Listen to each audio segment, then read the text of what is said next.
Olá, é com muita alegria que mais uma vez estou aqui junto com vocês no Ismênia de Jesus, Centro Espírita Ismênia de Jesus, compartilhando mais uma reflexão dentro da doutrina e da filosofia espírita. É um privilégio meu e um enorme prazer de estar aqui com vocês. A gente hoje vai refletir sobre Lázaro e o desencarne. Esse é o nosso tema de hoje. Essa passagem está descrita no Evangelho de João, no capítulo 11, nos versículos 1 ao 45. João, o evangelista, que é representado ao lado de uma águia por sua capacidade de visão, amplitude de visão, de percepção da importância e do significado do nosso Mestre Jesus. Segundo João, no capítulo 11, no primeiro versículo, estava, porém, enfermo um certo Lázaro de Betânia, aldeia em que morava Maria e sua irmã Marta. Então, Betânia, lá perto do Monte das Oliveiras, né, na Judéia. Maria era aquela que tinha ungido o Senhor com unguento, ele tinha enxugado os pés com seus cabelos, cujo irmão Lázaro estava enfermo. Então, Lázaro, irmão de Maria e de Marta, estava enfermo em Betânia. Essa passagem de Maria passando unguento em Jesus, secando os pés com seus cabelos, evidenciando uma prática judaica de aqueles no processo de tratamento daquele que havia morrido, a necessidade de passar óleos e ungüentos de qualidade, da melhor qualidade. E antecedendo a passagem do nosso Mestre Jesus, em que não houve oportunidade de ser realizado esse procedimento. Então, como se Maria antevesse a necessidade de cumprir essa prática judaica com o nosso Mestre Jesus, a mediunidade desta que é Maria. Maria que no Evangelho também diz que, estando Jesus na casa de Marta e Maria, ele era do convívio deles, né? Marta preocupada com os afazeres da casa e Maria aos pés de Jesus, ouvindo as lições.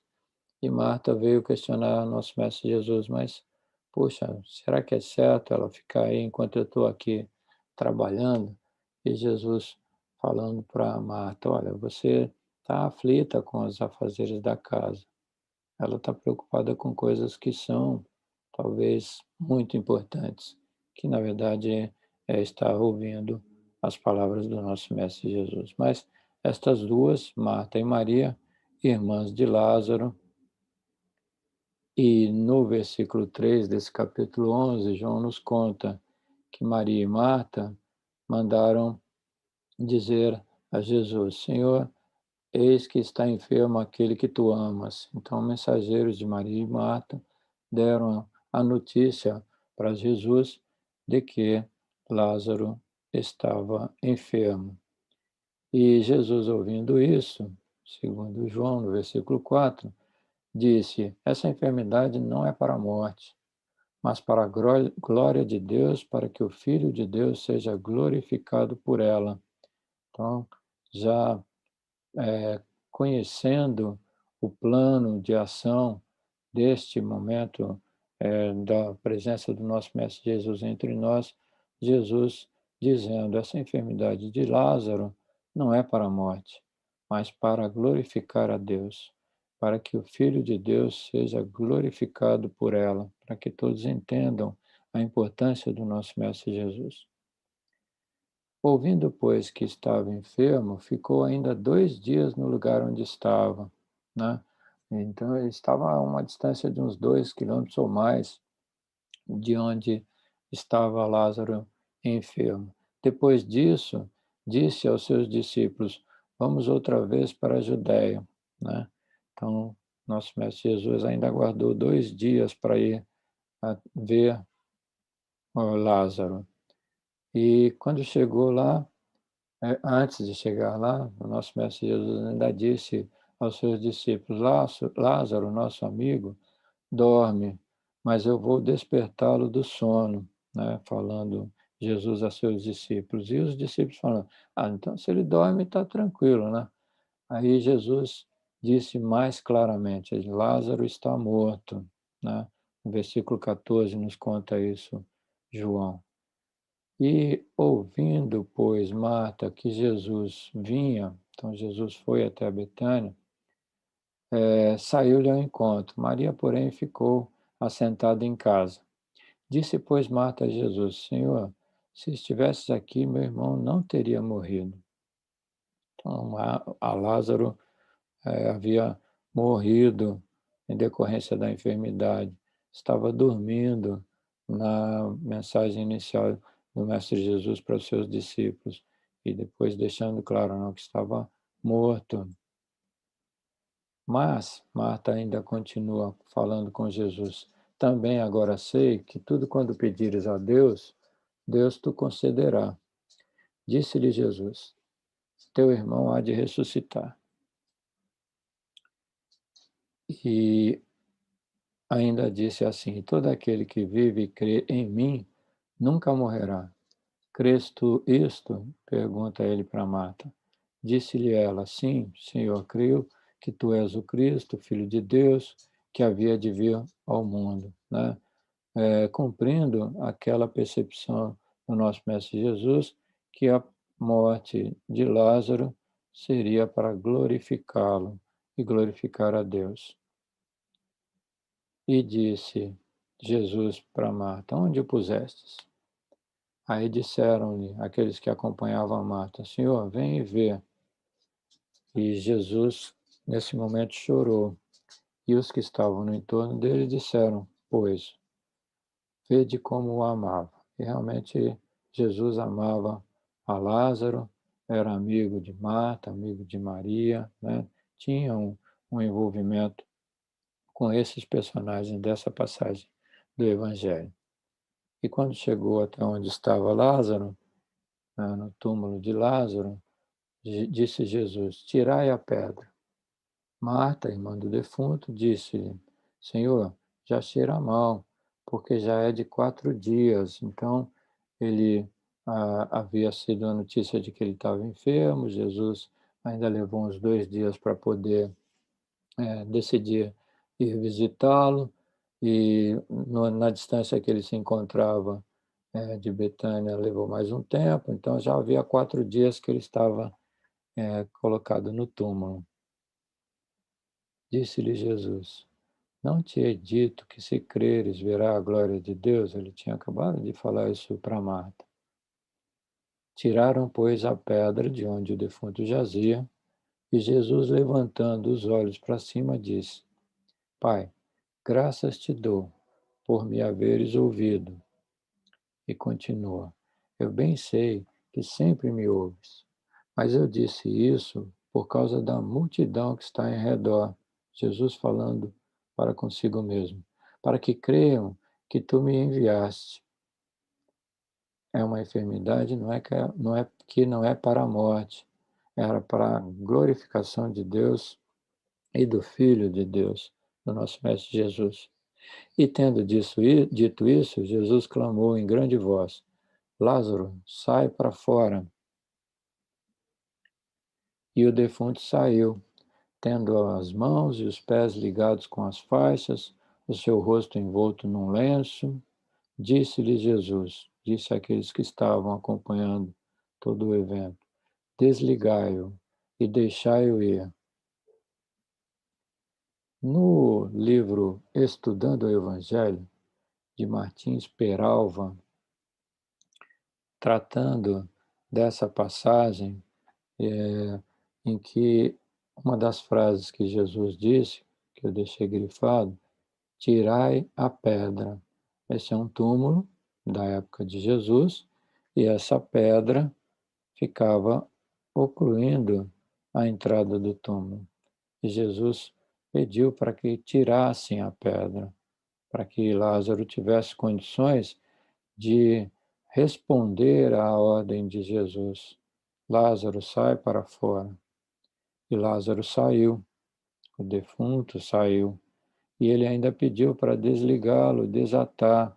Então, o morto é envolvido em panos, amarrado às suas mãos, né? E fica como é essa imagem de Lázaro saindo do seu túmulo, né? E aí ele é desatado dessas vestes e dessas ligaduras que tem em mãos e pés, e a Marta e Maria, vendo que Lázaro ressuscitou, né? Então, no capítulo 40 desse livro, Estudando o Evangelho, em que Martins Peralva coloca como título Cristo e Lázaro. Ele cita essa passagem do Evangelho de João: Senhor, eis que está enfermo aquele que tu amas, né? Informando por notícia a pedido de Marta e de Maria de que Lázaro estava enfermo e que Jesus havia dito que essa enfermidade não era para a morte, mas era para glorificar a Deus e a Jesus. E neste capítulo, o Martins Peralva coloca essa frase: pessoa adormecida ou morta para a verdade transcendente. Faz uma correlação de que todos nós podemos nos colocar na condição de Lázaro, se nós estivermos adormecidos e mortos para a verdade transcendente, ou seja, para as verdades divinas, para o entendimento da lei de Deus, da lei de justiça, de amor e de caridade, não é? No capítulo seguinte, ele faz uma análise da primeira frase, tirai a pedra. E nessa passagem do tirai a pedra, ele faz essa correlação, Martim Peralva: tirai o entulho mental que impede a visão dos magníficos panoramas da vida imortal. Então, cada um de nós podemos estar na semelhança da enfermidade do Lázaro, mortos, ocluídos a nossa mente para as verdades divinas, né? Então, tirar o entulho mental que impede a visão dos magníficos panoramas da vida imortal é tirar essa pedra, se nós estivermos presos a um túmulo da não percepção da nossa vida real, que é a vida espiritual. E no capítulo seguinte, estudando a segunda frase, no livro Estudando o Evangelho de Martins Peralva, Lázaro sai para fora, ele faz a correlação. Nosso Senhor Jesus Cristo nos convocando à luz, requisitando que nós prestemos atenção à verdade, às verdades divinas, às leis de Deus, chamando-nos, enfim, à vida, a vida real, que é a vida do Espírito, a vida da alma, que é aquela que nós estamos trabalhando para aprimorá-la, para nos tornarmos toda a plenitude da nossa essência divina em nós. Sermos à semelhança do nosso Mestre Jesus, espíritos puros. No capítulo 43, o capítulo seguinte, Martins Peralva analisando a terceira frase, desligai-o e deixai-o ir. E ele coloca lá: não basta seja retirada a pedra, que nós decidamos prestar atenção às verdades. Não basta, na acústica da nossa consciência, nós ouvirmos a ordem do Senhor, o chamado do nosso Mestre Jesus. É imprescindível que marchemos conscientes e esclarecidos na direção da imortalidade sublime, que nós tomemos as atitudes, que nós efetivamente transformemos o nosso amor, a nossa essência divina, em ação, em benefício do próximo, em adoração a Deus e em benefício do próximo, né? Então, desligai-o e deixai-o ir, para que a gente possa cumprir uma das leis naturais, que é a lei do progresso, e progredirmos de simples e ignorantes para seres puros, esclarecidos, plenos nas leis divinas, né? Então, Jesus ressuscita Lázaro, ressuscita Lázaro. E cada um de nós pode ser ressuscitado pelas palavras do nosso Mestre Jesus. Essa aqui é a verdade. Mas ressuscitar, fazer renascer um morto, né? Levantar um morto, Caibar Schutel, no seu livro O Espírito do Cristianismo, no capítulo 52, falando das curas de Jesus, né, ressuscitar Lázaro é um milagre, é uma coisa sobrenatural. Aí coloca-nos lá, Caibacho, o teu poder de curar em Jesus era um dom sobre-humano. Excluímos da tese a palavra sobrenatural, visto nada existir que não seja natural. Era sobre-humano, visto ser esse dom em Jesus perfeito, ultrapassando, portanto, os limites do poder humano, mesmo dos melhores curadores. No entanto, não sobrenatural. Não vence as leis naturais, não quebra as leis divinas e naturais. Essa é a colocação do Caibá Chuta. Aí fica a pergunta: será que efetivamente Lázaro estava morto sob o ponto de vista desencarnado, desconectado efetivamente de todas as células do seu organismo de expressão naquela época? Será que efetivamente Lázaro estava morto? No livro Obreiros da Vida Eterna, psicografia do Chico pelo Espírito André Luiz, escrito pelo Espírito André Luiz pelas mãos do Chico, falando da vida no mundo espiritual, nos capítulos 13, 14 e 15 desse livro, ele apresenta uma descrição de um processo de desencarne de um dos personagens que é denominado Dimas. Então, a morte de Dimas e o processo de desencarnação são apresentados nesses 3 capítulos. O capítulo 13, 14 e 15 do livro Obreiros da Vida Eterna. Obreiros da Vida Eterna. Este título, A Morte de Dimas e o Processo da Desencarnação, na verdade, é um título de uma curta-metragem apresentado na TV Mundial de Espiritismo, né, contando como um curta-metragem esse processo que é descrito por André Luiz no livro Obreiros da Vida Eterna. Bem interessante se ver. Então, conta o livro que Dimas estava bastante adoecido de uma doença do fígado, uma cirrose hepática, na fase final da evolução da doença. Um homem honesto, trabalhador, eh, um trabalhador da doutrina e da filosofia espírita, bastante dedicado a ela, até dedicado demais, às custas até da agressão à sua estrutura orgânica, então o tempo dele de vida biológica poderia até ter sido mais longo, encurtou-se um pouco por conta da sua dedicação a ajudar as pessoas nos dons que ele apresentava. E no leito de fase final de sua vida, está lá sua esposa, com o pensamento e a mente prendendo ainda o Dimas a essa vida, dificultando o processo de desenlace do Dimas, né, que na imagem do filme as formas pensamento da esposa na angústia de não deixar que o Dimas seguisse o processo de desligamento, né? E aí o André Luiz trabalhando junto com o Jerônimo, que é o orientador, o André Luiz dando uma vibração de energia para que pudesse quebrar esses laços decorrentes da tristeza e da angústia da esposa pela perda do marido, né?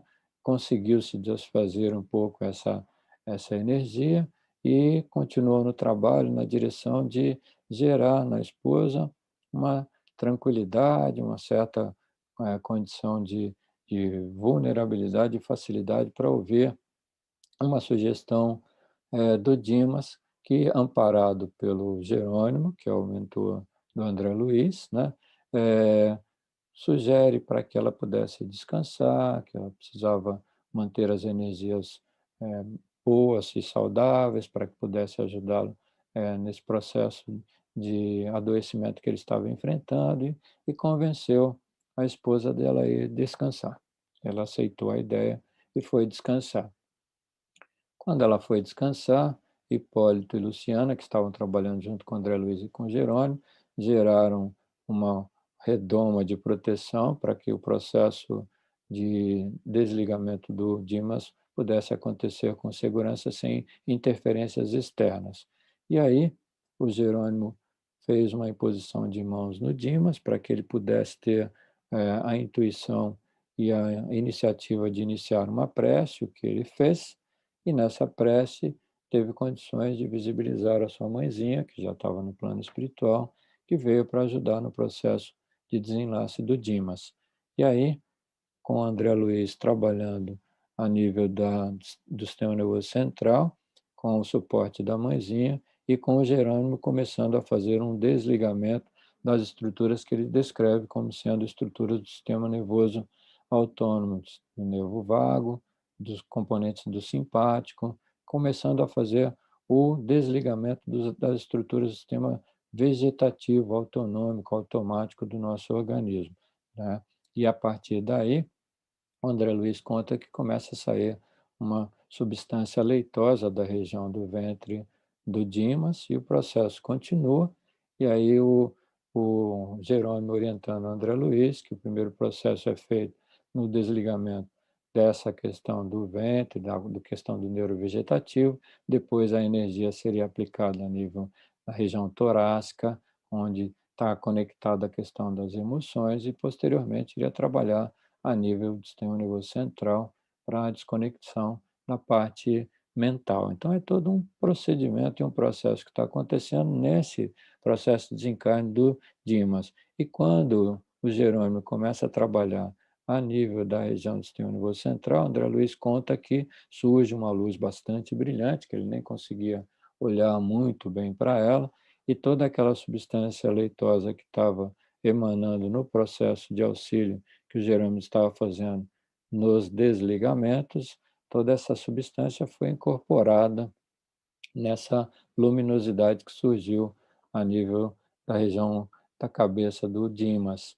E aí começa a se construir uma imagem da cabeça à semelhança à do Dimas, e posteriormente uma imagem do seu corpo, algum metro assim acima, é, alguns centímetros acima do corpo dele, conectadas com o corpo físico por um fio, né, bem delicado, né, e vai reconstruindo uma imagem, a semelhança, na verdade, o corpo perispiritual do Dimas ao lado do seu corpo físico, né?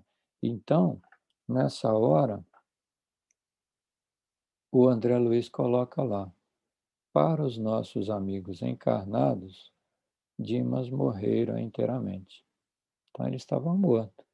No entanto, ele ainda mantinha conectado ao corpo físico por esse fio de prata, né, a nível da fossa romboidal, que é uma estrutura do sistema nervoso central, como descreve para a gente lá Jerônimo, orientando André Luiz, né? Então, ele estava morto, mas ainda não desencarnado, né?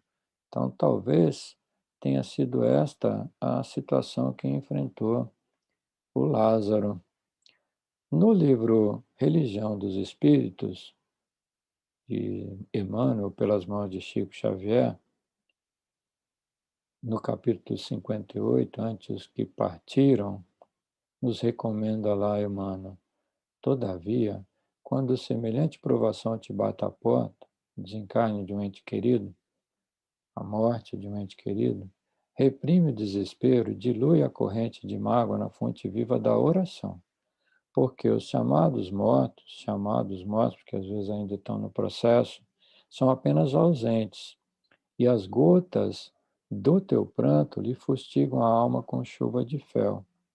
Então, a lágrima da perda, ela é importante, faz parte do processo de luto, mas não deixe de manter viva a fonte da oração, para que essa lágrima seja diluída o quanto antes, né?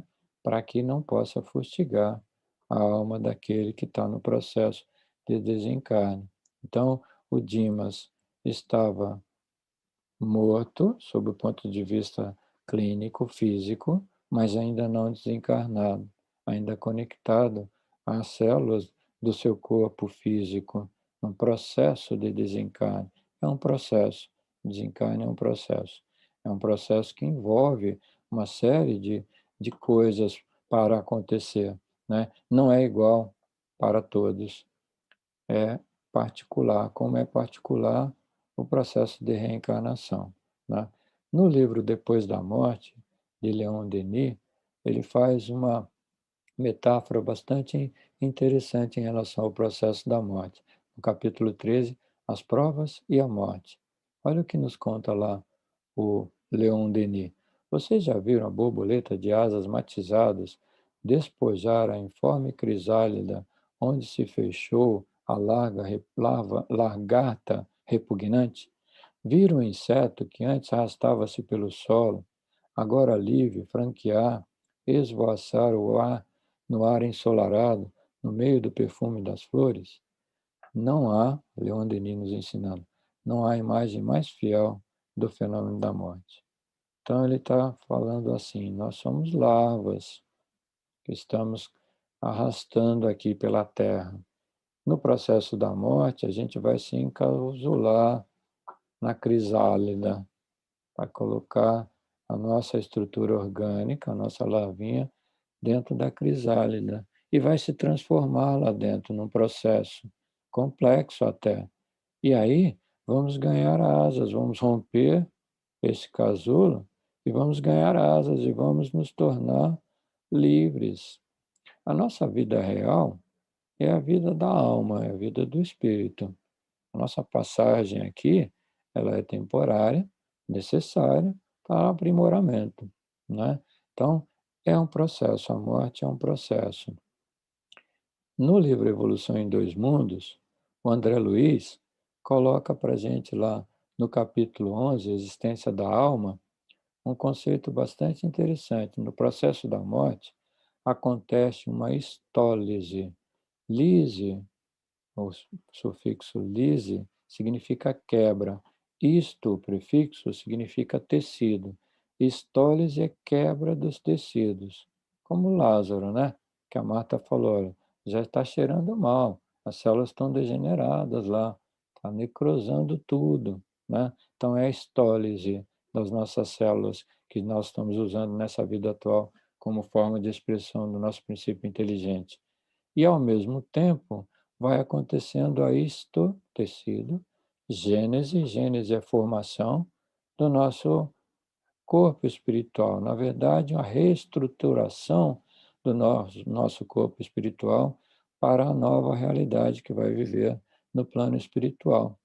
É o que estava acontecendo no atendimento do Dimas, em que o Jerônimo estava fazendo os desligamentos, atrapalhando a energia para que ele pudesse se desconectar das células, e ele ia reconstruindo, reestruturando o seu corpo espiritual para a nova realidade que ele iria viver, para esse processo de desencarne, né? Então, são duas etapas da nossa vida no estadio que nós nos encontramos. A etapa em que estamos encarnados, nosso espírito conectado com o nosso corpo físico através do perispírito, e a etapa da erraticidade, quando nós deixamos a nossa roupinha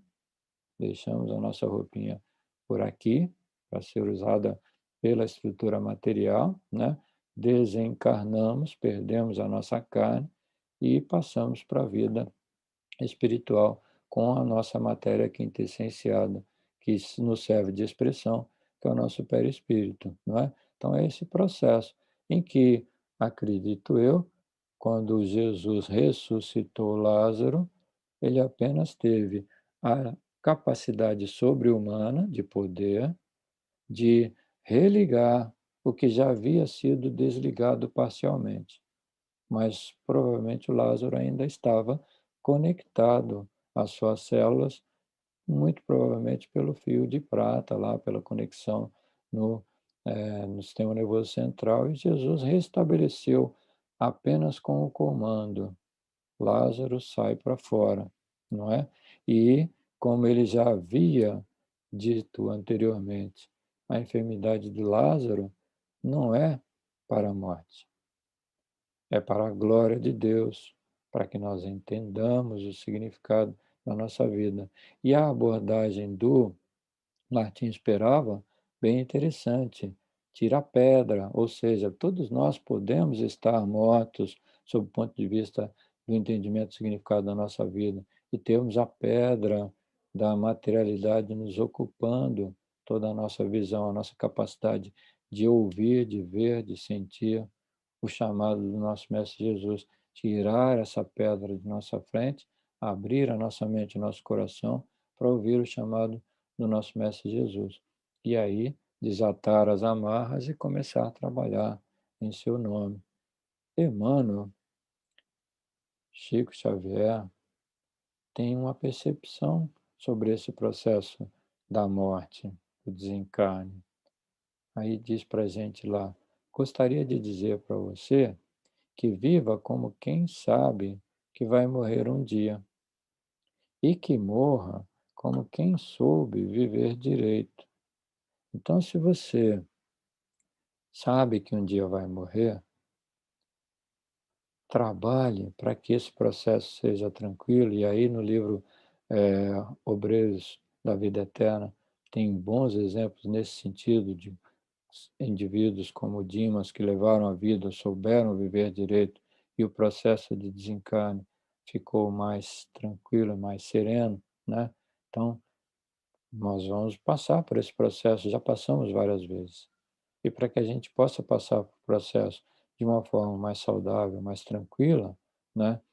Você vai depender de como você viveu, principalmente tirando as pedras do orgulho, da vaidade, do egoísmo da sua frente, abrindo a seu ouvido e a sua mente para ouvir as recomendações do nosso Mestre Jesus, para que você possa caminhar na direção da prática do bem, do amor, da caridade, da fraternidade, cumprindo uma das leis naturais, que é do amor, da justiça e da caridade, né? Então, é seguir ouvindo as recomendações dele,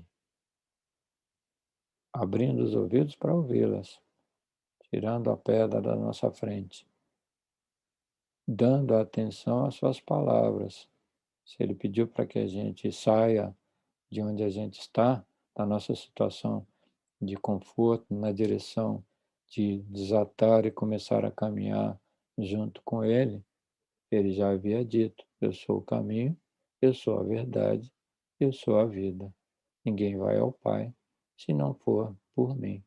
Que nós tenhamos a sabedoria de segui-lo, para que nós possamos retornar com uma saúde plena, com muita sabedoria à casa de nosso Pai.